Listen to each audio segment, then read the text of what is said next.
YAMAHA TRICITY 300. Review can be ridden on a car license. The YAMAHA TRICITY 300 offers one key difference to the firm's other three-wheelers, the TRICITY 125 and the Nikon: it can be ridden on a car license. Legally, the TRICITY 300's twin front wheels mean it is a trike, an L5e if you want to get nerdy about it, so you don't even need to take a CBT, let alone pass a bike test, to get behind the handlebars, just so long as you have a full car license. Obviously, that's going to be controversial, and we'd recommend any sane, sensible and responsible rider get some training before taking to the road. Ride quality and brakes. Peer up the TRICITY's skirt and you'll find 4 fork tubes, a pair on the inside of each front wheel. Each pair consists of a main tube, containing a spring, plus an empty guide tube. Above the forks is a steering rack, which passes your handlebar inputs to the wheels while keeping them pointing in the same direction.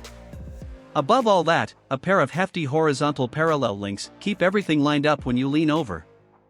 Engine.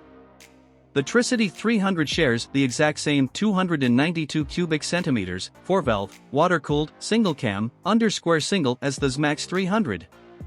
Peak output is 28 brake horsepower and 21 lb-ft of torque, delivered through a twist-and-go CDT automatic transmission.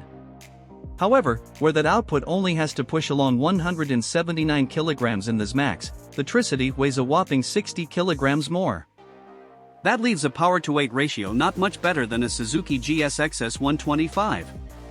But calculator fiddling aside, the reality when you twist the throttle is that the TRICITY 300 punches away from traffic lights briskly enough, sits at 60 miles per hour on an open road with plenty in reserve, has the power to hold its own on a motorway and can, if forced, show a YAMAHA TRICITY 300 top speed of 85 miles per hour on its digital speedo.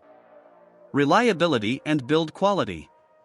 This is a brand new model, so until they're a few years old it's impossible to know for sure how reliable and durable a TRICITY, or its complex, multi-component front end, is.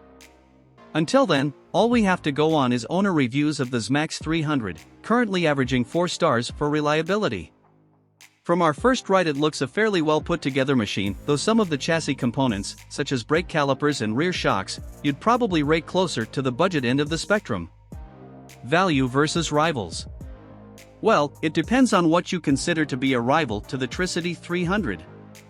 The 2021 on-the-road YAMAHA TRICITY 300 price is £7,799, which is a whopping $2,000 more than in ZMAX 300, with which it shares pretty much everything from the seat backwards.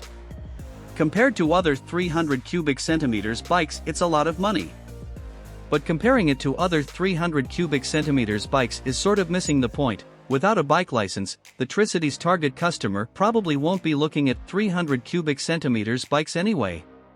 The key exception is Piaggio's MP3 300 HPE Sport, which is also classified as a trike and so can be ridden on a car license just like the TRICITY. The MP3 is physically a little smaller than the TRICITY and a tiny fraction down on engine performance, but also less expensive at £6,999.